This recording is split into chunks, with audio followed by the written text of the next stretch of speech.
በቀደምት ጊዜያት ጸጉር መቆረጥ ልክ እንዳሁኑ ቀላል አልነበረም። እጅግ በጣም ስል የሆኑ ምላጮችን ቆራጮች ይጠቀሙ ነበር። እንደዛም ሆኖ እጅግ በጣም ጎበዝ ቆራጭ ሊኖራችሁ ይገባል። አስቡት፣ ያን ሁሉ ሰው በቀን ሲቆርጥ ሽርክቶች መቆራረጥ የማይቀርላችሁ ነው።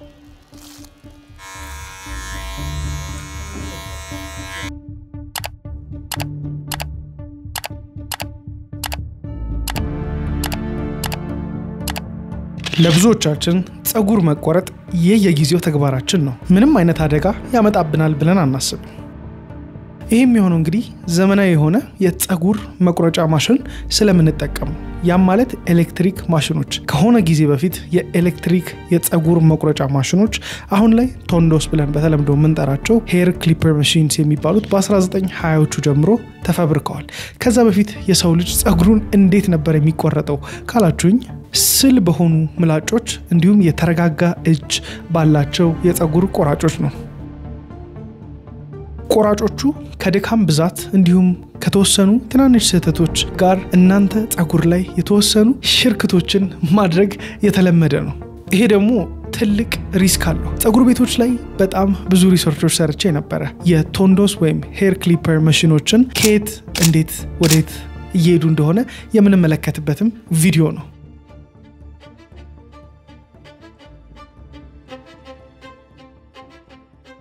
ስለ ዘመናዊ የጸጉር መቁረጫ ማሽኖችም ስመለከት እጅጉኑ ያልጠበቅኩት የጸጉር ቤቶችን አስገራሚ ታሪክም ተመልክቻለሁ። በዚህ ቪዲዮ ላይ ይሄንን የማጋራችሁ ይሆናል። የጸጉር መቁረጫ ማሽን ቴክኖሎጂ ወዴት እየሄደ ነው? ከየትስ ተነሳ? በጣም አስገራሚ ነገሮችንም በዚህ ቪዲዮ ላይ አካፍላችኋለሁ። ምናልባት ልብ ካላላችኋቸው የጸጉር ቤት ላይ ያሉ ማሽኖች በመጀመሪያ የኤሌክትሪክ ማሽኖች ነበር የምንጠቀመው። አሁን ላይ ደግሞ ዋየርለስ ሆኗል። ያ ማለት መብራትን ቢጠፋ እነዚህ የኤሌክትሪክ ቶንዶስ የጸጉር መቁረጫ ማሽኖች እየዘመኑ መጥተዋል ማለት ነው። አረ ምን እሱ ብቻ በሮቦት የምንቆረጥበት ጊዜው ላይ እየመጣ ነው። በዚህ ቪዲዮ ላይ እነዚህን ነገሮች እንመለከታለን።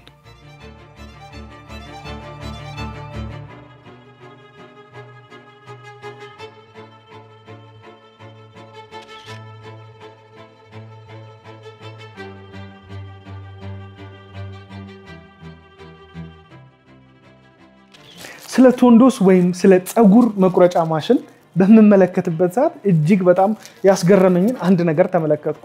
ከዚህ በፊት ጸጉር ቤቶች የሚያገለግሉት ለጸጉር መቆረጥ ብቻ ሳይሆን ለጥርስ ነቀላ እንዲሁም ቀላል ለሚባሉ ሰርጀሪዎች ሰዎች ይገለገሉባቸው ነበር። በተለምዶ ባርበር ፖል ተብሎ የሚታወቀው ሰማያዊ በነጭና በቀይ የሚሽከረከር የጸጉር ቤት ምልክትም ይሄንን ለመጠቆም ያገለግል ነበር።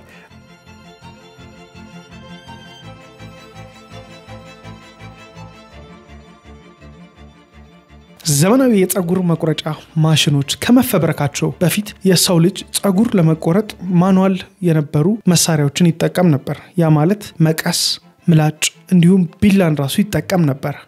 እያንዳንዷ ቁርጥ በምላጭም ይሁን በመቀስም ይሁን በቢላም ቢሆን ጥበብ እንዲሁም ጥንቃቄን ይፈልጋል። ሁሉ ጊዜ በጣም የተስተካከለ ጸጉር ቁርጥን ማግኘትም እጅግ ፈተና ነበር። በተደጋጋሚም በእነዚህ ምላጮች፣ ቢላዎች እንዲሁም መቀሶች የመቆረጥ እድላችሁ ሰፋ ያለ ነበር። ነገር ግን ጸጉር ቆራጮች በዛን ጊዜ ጸጉር መቁረጥ ብቻ አልነበረም የነሱ ዕውቀት። እንደ መለስተኛ ቀዶ ጥገና ሐኪም ያገለግሉ ነበር ለህብረተሰባቸው። በዚህ ጊዜ ላይ ያማረግ ያላቸው ሰርጀኖች ናቸው። ታዲያ በ19ኛው ክፍለ ዘመን ፈጠራዎች በእጅጉኑ የተነቃቁበት ጊዜ ነበር። ሰርቢያ ውስጥ የሚገኝ አንድ የጸጉር ቆራጭ የመጀመሪያውን ማኑዋል የሆነ ዘመናዊ የጸጉር መቁረጫ ሄር ክሊፐር ሞከረ። ይሄ ዘመን ያለው የጸጉር መቁረጫ ማሽን በኤሌክትሪክ የሚሰራ አልነበረም። ልክ እንደ መቀስ አይነት አገልግሎት ያለው ሲሆን ጫፉ ላይ ግን ጸጉር መቁረጫ ምላጮች ነው ያሉት። ታዲያ ይሄ የፈጠራ ውጤት የሰው ልጅ ጸጉሩን ሲቆረጥ በቀላሉ ሁልጊዜ የተስተካከለ የጸጉር ቁርጦችን ለማግኘት እንዲችል ወይም ኮንሲስተንት ሄርከቶችን በሁለቱም በኩል ያልተዛነፈ ያልተዛባ ጸጉር ቁርጦችን እንዲመለከት አስቻለው። ይሄ ፈጠራው በጣም ባጭር ጊዜ ውስጥ በወታደር ካምፖች ላይ አውሮፓ ውስጥ ተስፋፋ። አዳዲስ የጸጉር ቁርጦችም ተንሰራፉ። ኒኮላ ቢዙሚክ ይሰኛል። በ1855 አካባቢ ነው ይሄንን የፈጠረው። ሰርቢያዊ ነው ኒኮላ ቢዙሚክ። ታዲያ ከዚህ ፈጠራ በመቀጠል በ20ኛው ክፍለ ዘመን ላይ የኒኮላ ቢዙሚችን የማኑዋል ሄር ክሊፐር ወደ ኤሌክትሪክ ሄር ክሊፐር ወይም የኤሌክትሪክ ቶንዶስ እንዲፈጠር አስቻለ። ጄ ዋሂል ይሰኛል። አሜሪካዊ ሲሆን በ1921 ላይ ማኑዋል የሆኑትን ክሊፐሮች ወይም የፀጉር መቁረጫ ማሽኖች ወደ ኤሌክትሪክ ቀየረ። በ1921 ላይ ዋሂል የመጀመሪያውን የኤሌክትሪክ ፀጉር መቁረጫ ማሽን አስተዋወቀ። እነዚህ ማሽኖች ከማኑዋሉ የሚለዩት በእጃችን ልክ መቀስ ላይ እንደምንጠቀመው በፍጥነት የምናደርገውን ሙቭመንቶች ወይም እንቅስቃሴዎች በአነስተኛ የኤሌክትሮማግኔቲክ ሞተሮች በመታገስ በፍጥነት ያንን እንቅስቃሴ በመድገም ፀጉራችንን እኩል በሆነ መልክ ይቆርጡልናል። ይሄ በሚሆን ሰዓት ሙሉ ቀን ፀጉር ሲቆርጡ የሚውሉ የፀጉር አስተካካዮችን ድካም በእጅጉ ቀነሰ። ታዲያ ይሄ ሲሆን ዓለምን በሙሉ የተቆጣጠረ ትልቅ ፈጠራ ነበር። አሁን ድረስ የምንገለገልባቸውን የዋሂል ክሊፐር ኮርፖሬሽን የተሰኘው የዋሂል የቶንዶስ ወይም ደግሞ የሄር ክሊፐር በተለምዶ ደግሞ የምንጠራው የኤሌክትሪክ የፀጉር መቁረጫ ማሽን ከዛን ጊዜ ጀምሮ እስከ አሁን አሉ። ዓለም ላይ ያለውን የፀጉር መቁረጫ ቴክኖሎጂ በዚህ መልክ በትልቁ ተሻሻለ። ከቅርብ ጊዜ ወዲህ ደግሞ ኮርድለስ ቴክኖሎጂዎችን መጠቀም ተመለከትን። ያ ማለት እነዚህ የኤሌክትሪክ ሄር ክሊፐሮችን በቀጥታ ያለ ገመድ በቻርጅ እንዲሰሩ ማድረግ ተጀመረ። የባትሪ ቴክኖሎጂ እየዘመነ መምጣቱን ተከትሎ ከ1960ዎቹ እስከ 1990ዎቹ እነዚህ ተንቀሳቃሽ የኤሌክትሪክ ፀጉር መቁረጫ ማሽኖች ለፀጉር ቆራጮች ፍቱን የሆነ መፍትሄ ነበር ያመጡት። ከዚህ ጊዜም በኋላ በጣም ብዙ ማሻሻያዎች እነዚህ የኤሌክትሪክ ቶንዶሶች ላይ እየተመለከትን መተናል። ምላጮቹ በእጅጉ ተሻሽለዋል። እላዩ ላይ የነበሩት ሞተሮች ደግሞ ድምጽም ስለነበራቸው አሁን ላይ የምንመለከታቸው የፀጉር መቁረጫ ማሽኖች በእጅጉ ድምጻቸው የቀነሰ ነው።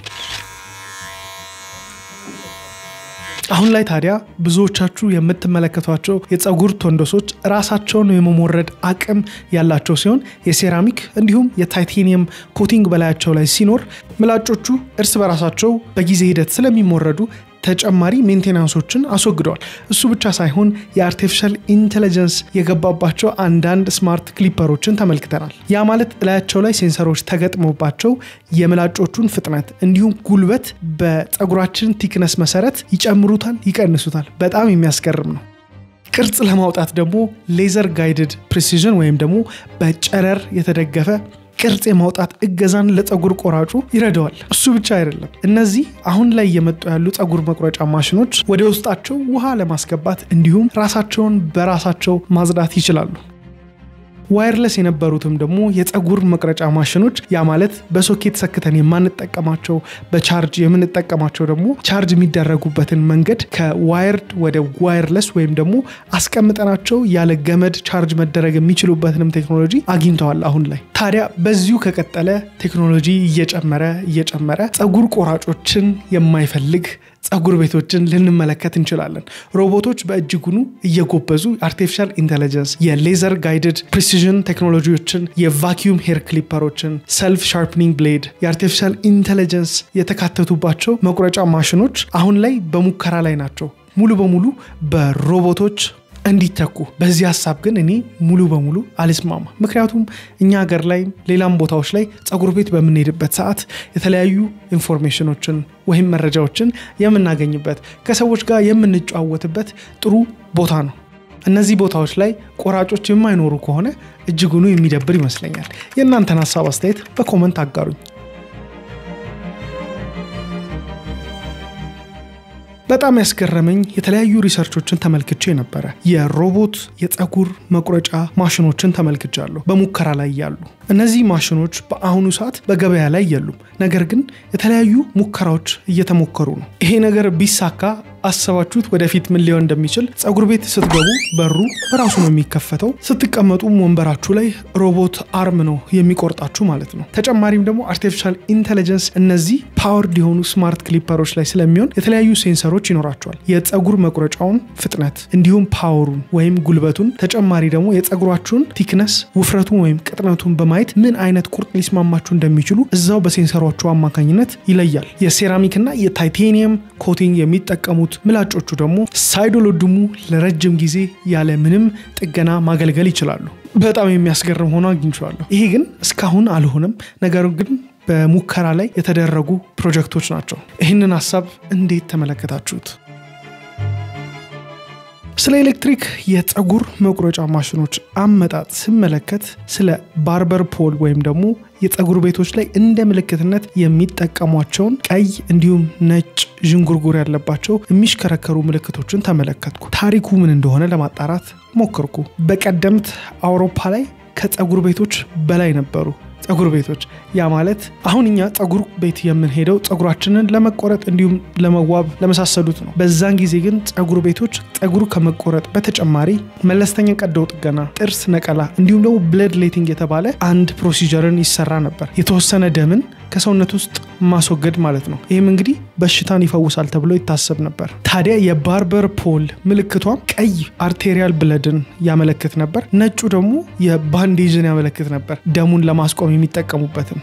ሰማያዊ ደግሞ የቬነስ ብለድን ያመለክታል። የፖሉም አጠቃላይ ምልክት ደግሞ ይሄንን የብለድ ሌቲንግ ፕሮሲጀር በሚደረግላቸው ሰዓት ታካሚዎቹ ወይም ታማሚዎቹ የሚይዟቸውን እያንዳንዱን ጨርቁን ደሙን የሚያመለክት ነገር ነበር። አሁን ላይ በርካታ ሀገራት ላይ ስትሄዱ ይሄንን ፖል ትመለከቱታላችሁ፣ የባርበር ፖል። ምክንያቱም የበፊት ታሪካቸውን እንዲሁም ካልቸራል ሲግኒፊካንስን በደንብ ስለሚወክልላቸው። በፊት ላይ የነበሩትም ፀጉር ቆራጮች ፀጉር መቁረጥ ብቻ ሳይሆን የተለያዩ ሙያዎችም ነበራቸው። ሰርጅኖች ነበሩ፣ ጥርስ ይነቅላሉ፣ መለስተኛ ቀዶ ጥገናዎችንም ያከናውኑ ነበር። በጣም አስገራሚ ሆኖ አግኝቼዋለሁ። ይህንን እንዴት ተመለከታችሁት? በየጊዜው የምንጠቀምባቸው ምናልባት ልብ ላንላቸው የምንችላቸውን እንደዚህ አይነት መሳሪያዎችን ወደ እናንተ ታሪካቸውን በዝርዝር ማቀርብላችሁ ይሆናል። በየጊዜው የምንጠቀምበት ቢቀርብልን የምትሉት ደግሞ መሳሪያ ካለ በኮሜንት አስቀምጡልኝ፣ ቪዲዮ የምሰራበት ይሆናል። ይሄንን ቪዲዮ እንዴት ተመለከታችሁት? ሐሳብ አስተያየታችሁን በኮሜንት እንድታጋሩኝ እጠይቃችኋለሁ።